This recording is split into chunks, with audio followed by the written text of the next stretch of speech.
Revaloriser le travail, cela passe par plusieurs actions. Bien sûr, enfin se préoccuper de l'enseignement technique et professionnel, de la formation.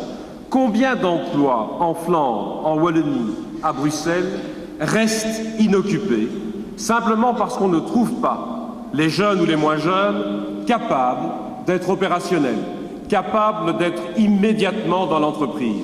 Alors, plutôt que de s'occuper parfois, je l'ai dit, du poids des cartables, de la présence ou non de soda dans l'école, on ferait mieux de travailler réellement à redynamiser cet enseignement technique et professionnel. Il y a énormément de savoir, de savoir-faire dans les entreprises. Trop de personnes partent trop tôt à la prépension, alors qu'elles pourraient transmettre leur savoir à des plus jeunes qui ont besoin de cette formation pour trouver un emploi.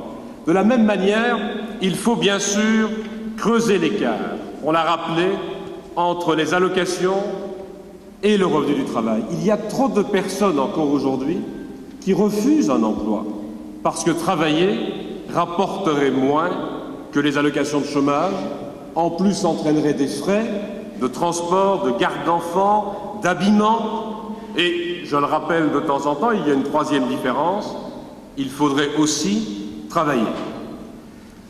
Mais au-delà de cela, je crois qu'il faut accompagner celles et ceux qui veulent accéder au marché du travail.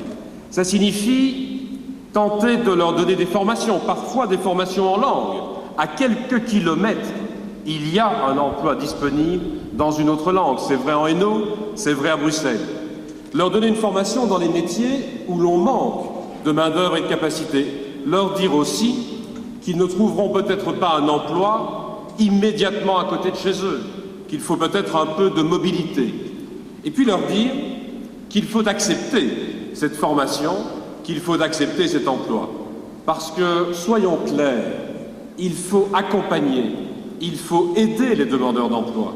Mais si quelqu'un refuse de manière répétée une formation, un emploi, c'est qu'il n'est plus demandeur d'emploi. Il faut être clair.